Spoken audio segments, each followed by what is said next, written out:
You read that right, folks. There's a new Glitchtale in town. And, ooh, does it look interesting. Now, the original is obviously a perfect series with no outstanding flaws whatsoever, but it may surprise you to learn that not everyone shares this opinion.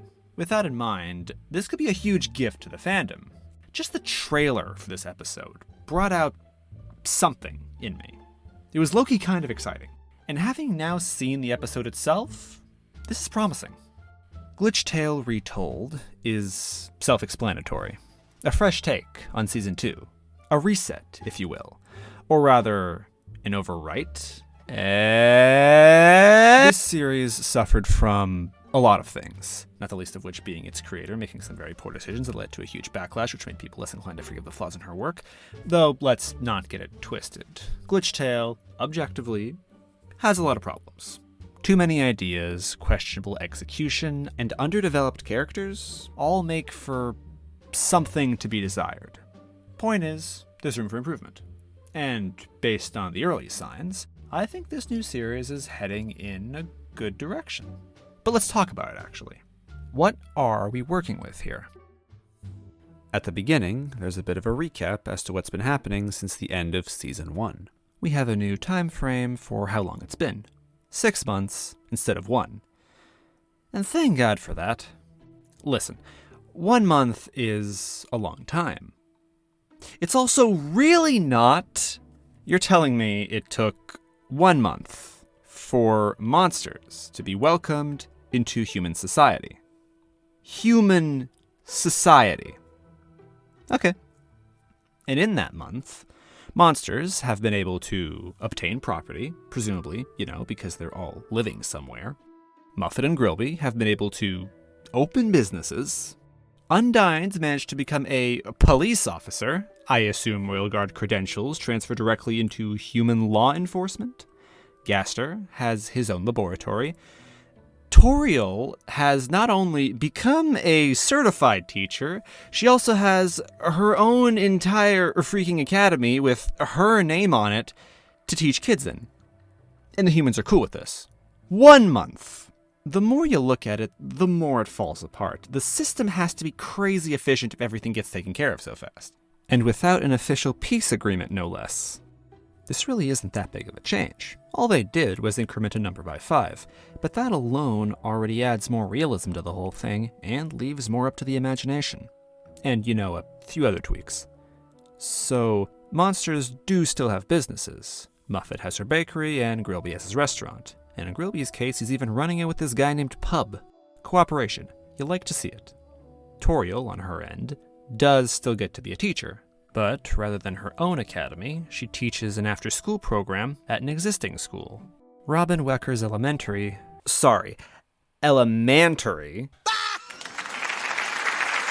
for humans and monsters. You can almost tell, right? This is just a regular school, but they changed the sign to be more accommodating, more welcoming, and to reflect that monsters are allowed to enroll here.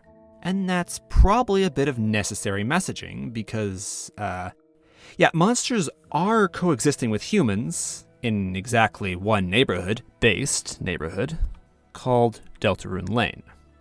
But everywhere else, not welcome apparently. So while things have progressed, there's still a long way to go. And that's highlighted by this next point. The AMD, or Anti-Monster Department, does not exist in this world. In its place, we have another questionable 3-letter organization, not that one. Fuck ICE, by the way. The HSS, or Human Safety Society.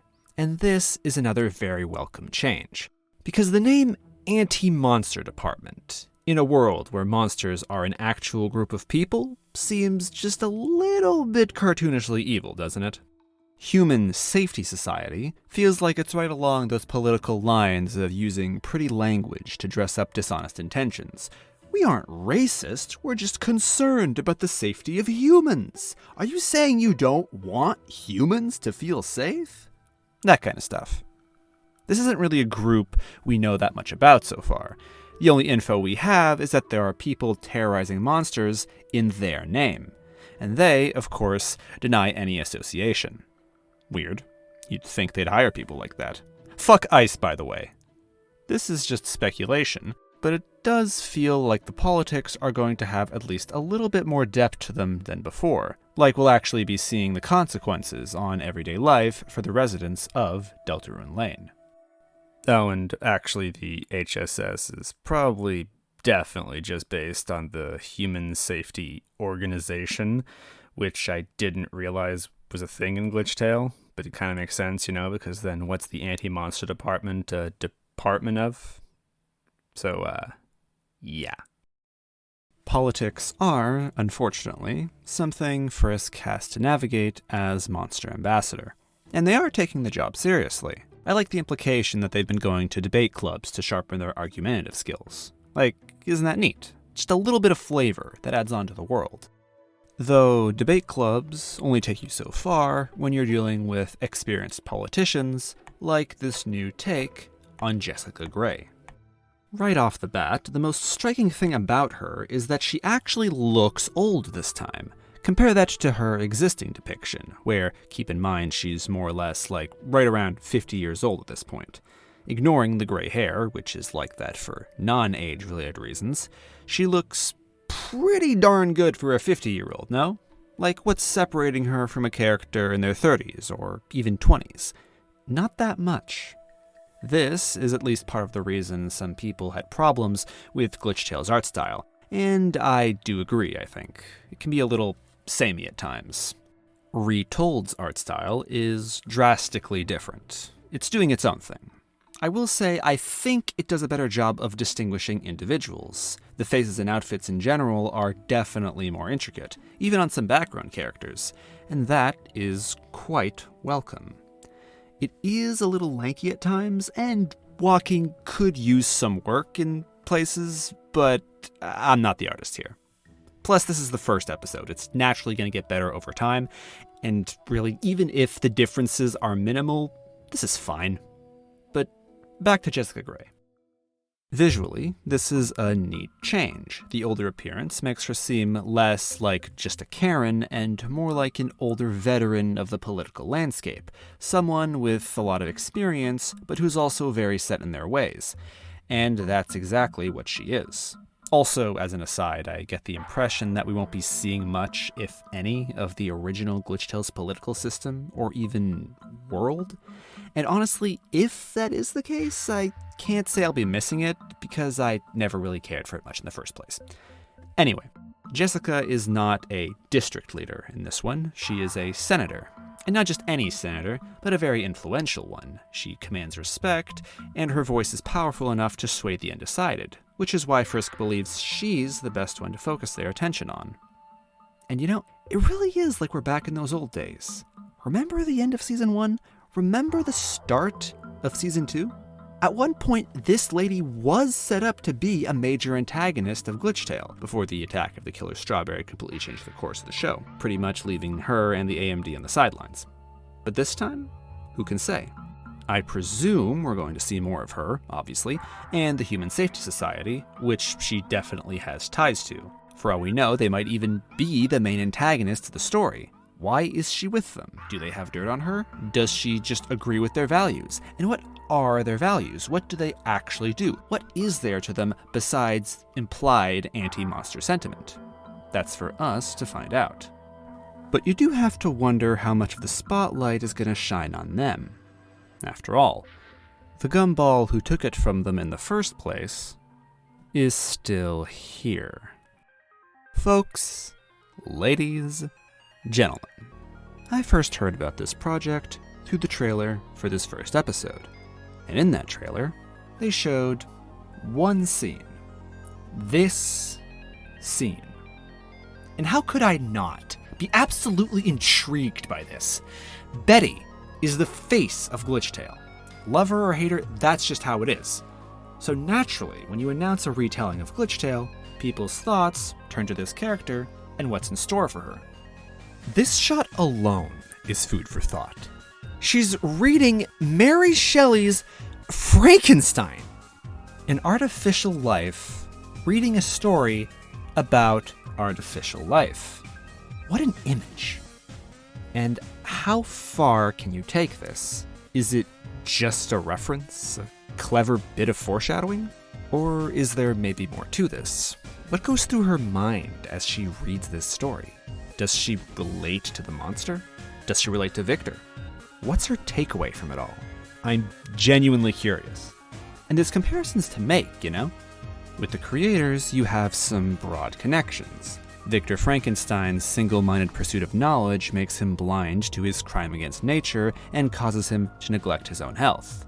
Meanwhile, Agate Lightveil obsessively pursues the strength to one-up her brother, damaging her soul and psyche. Recklessly ambitious people who end up hurting everyone around them, including themselves.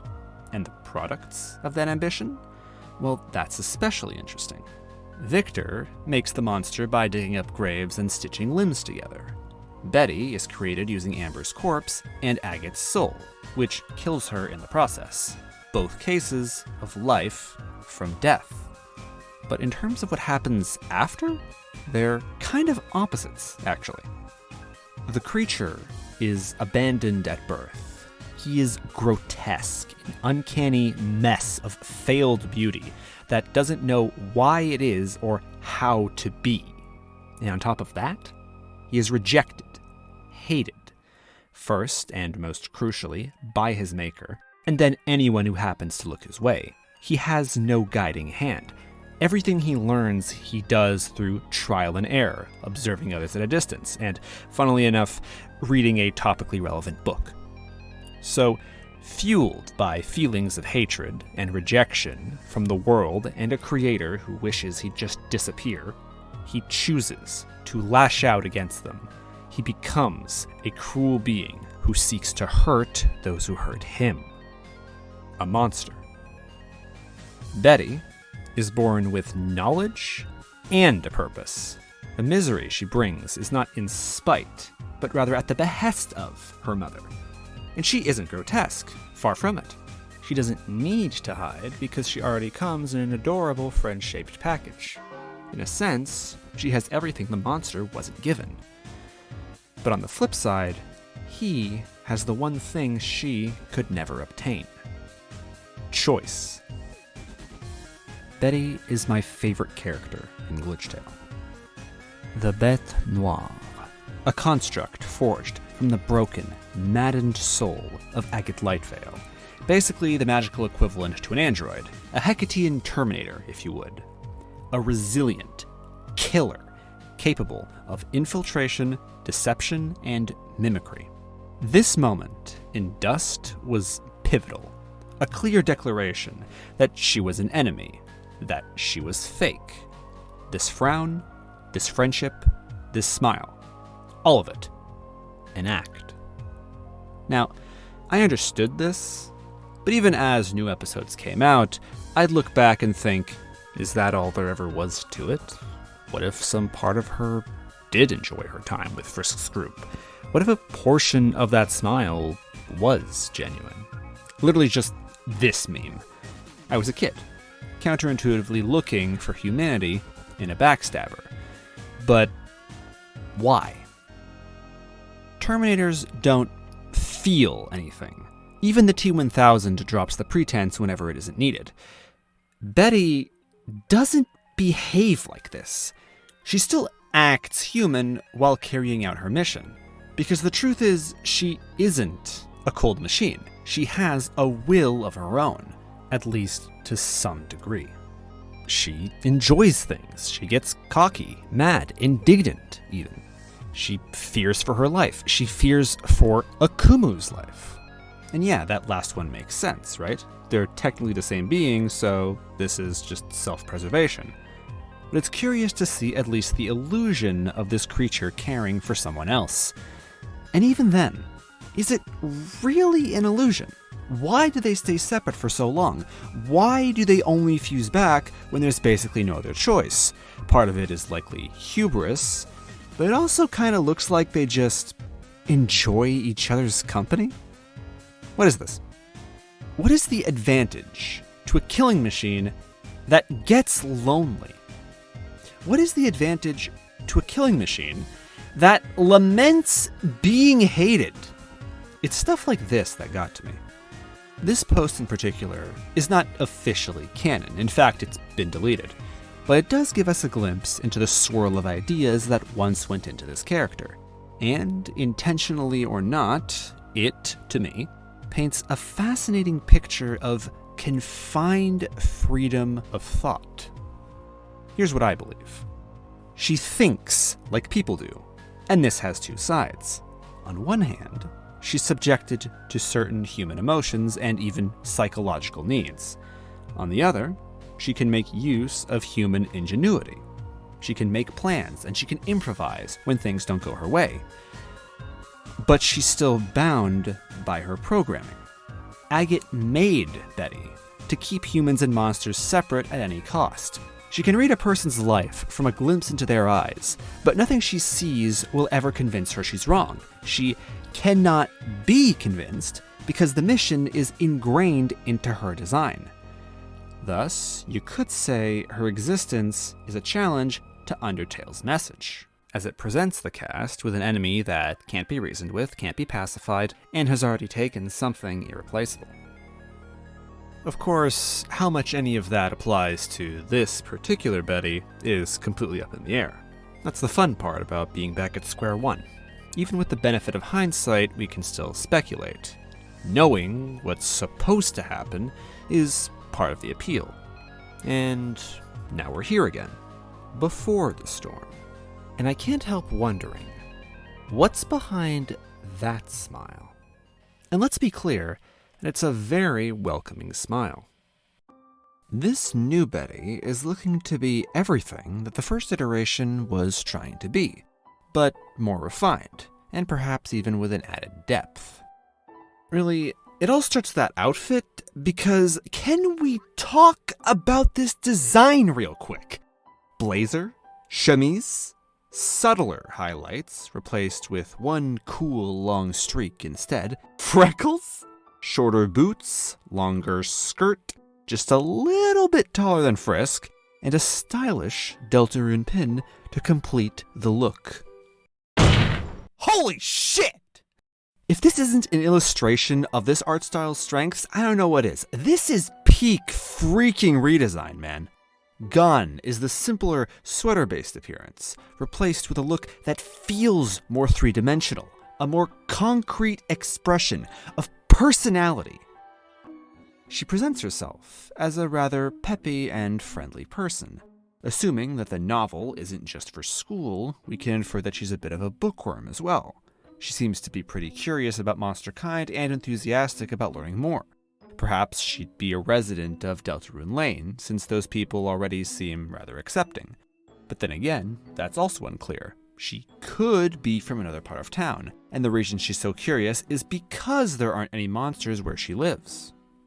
Here, we see her talking with Frisk. Actually, she's the one doing the talking in this shot. It's probably just idle chatter, so likely nothing important. Still, this does mean that she has stories to tell and thoughts to share. If she is hiding something, then her cover is decently thorough. She gives the impression of being less reserved than she was previously. Something interesting to note is that it looks like she's already good friends with Frisk and Azrael.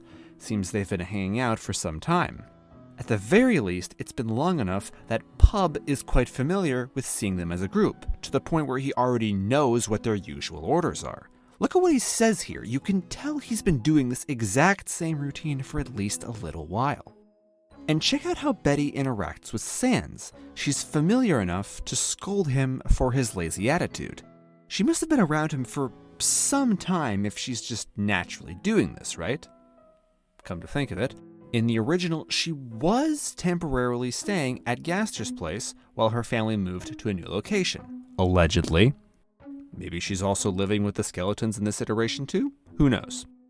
But yeah, this is a much more advanced situation than it was previously. Betty isn't just some girl that's been tagging along with Frisk for a few days. She's an integrated member of the community. So if a betrayal is coming, it's going to be much more significant than it was before, at least to the characters themselves. And that's if there is one. Remember, they're redoing Season 2 from the ground up. the Bête Noire, the Fear Trait, Agate Lightveil, these inconsequential side characters, and even the very idea of Betty as an antagonist are up in the air. This could just be a clever nod that doubles as a red herring to make us think she's still bad. We don't know. Isn't it great? Plus, we already have what is practically a confirmed antagonist in the form of Jessica Gray, the HSS, and, just racism in general. At least, that's what I'm thinking based on this episode and how it ends. Then again, xenophobia. A fear or aversion to foreigners and strangers. Isn't it interesting how Glitchtale had a villain whose whole thing was fear, and yet it never really connected that to the idea of discrimination, even though we had some underdeveloped form of it with the AMD. Considering this series is already shining a spotlight on this systemic division, you can tell it's going to be a bit more of a focus overall. If they wanted to, they could definitely tie the fear trait into that. Not to mention, fear leads to anger, anger leads to hate, hate leads to suffering. Remember, technically, the real overarching villain of Glitchtale is hate. It was the reason Kara went berserk, and it was the final boss of Season 2. And it just manifests from intense feelings of hatred. It's hatred given form. And when you think about it, what is racism if not a form of hatred? This is literally a hate crime. Again, isn't it weird how they technically had a physical manifestation of hatred in an organization that is explicitly racist, and they never thematically connected the two? It's a cool idea, no? Imagine hate waiting in the shadows, feeding off the fear and hatred people have for each other, assimilating it, becoming a literal ball of racism. It's a little stupid, a little funny, I admit. Let's go beat the shit out of the concept of discrimination. But think of it this way. Suppose our heroes do solve the conflict. Suppose they do manage to advance human-monster relations. That doesn't change the fact that people got hurt. Not everyone's going to forgive, and not everyone's going to change their minds. And what about all that hatred that's already been put out into the world? Does it just fade away? Forgotten? Or are there more lasting consequences? But, like I said, it's all just speculation. This isn't about expectations. It's about discussing some of the potential that Retold and other derivatives could go into. I don't really know what my expectations are. I just hope it's good. Here's a couple other minor things I want to mention. Relax, kiddo. I'm just taking my union-regulated break. The union is literally only you! Exactly. The board voted unanimously on it. This is a good sans joke. It's easy to forget sometimes, but the guy has more than just puns in his toolkit, right?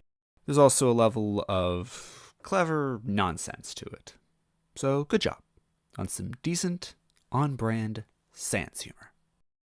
Also, as you probably know by now, Retold is fully voice acted. You've made some compelling arguments, Ambassador. Which, cool. I was never that picky about needing to read during these animations, but I'm not complaining. Is the voice acting always amazing? No. And I would know, of course, as a professional. You want to know who I am? Voice actor. In all seriousness, I do think these performances need work, but I also believe having them is a bold step to be encouraged. Animations don't need full voice acting to be good, but it is a way to add more depth to the whole experience. And with that, I think I've pretty much said my piece. Based on this first impression, Retold is shaping up to be a very solid take on Glitchtale. So, to SaltyPepperSpice and the rest of this crew, I wish you the best of luck in making your vision a reality, and I hope to see more of it in the future. Links for a bunch of stuff are in the description, and you'll be hearing me in hopefully less than a year. Ciao.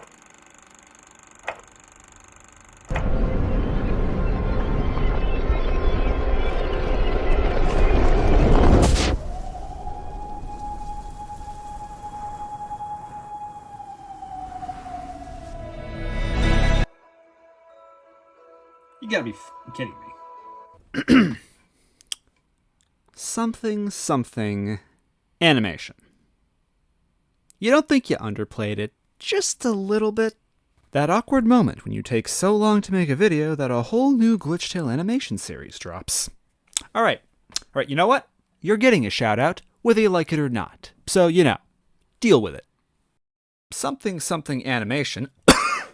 Shattered Timeline is another upcoming Glitchtale fan animation project, and it's actually an animated adaptation of an existing Glitchtale fanfic called Glitchtale Rewrite, or Shattered Timeline, which you can read right now on AO3. The author goes by The One Aaron One. There's 3 books, with a 4th and final one on the way eventually, maybe. And if you're a fan of Glitchtale, I think it's definitely worth checking out. If you think Retold remixes things, Shattered Timeline is a step beyond that, truly rebuilding all of Glitchtale from scratch and tapping into some of that unused potential that the series missed out on, in its own way. If you're ever so inclined, do check out the people behind this project as well. As for me, I'll be around. Thank you for your time. Ciao. Okay, so I just, checked out the channel real quick, and, you know that stuff I said about Betty maybe not being evil? They kind of floated that? This shit's not doing her any favors. Also, I didn't watch the Q&A, so if I'm wrong about anything else, well, now you know.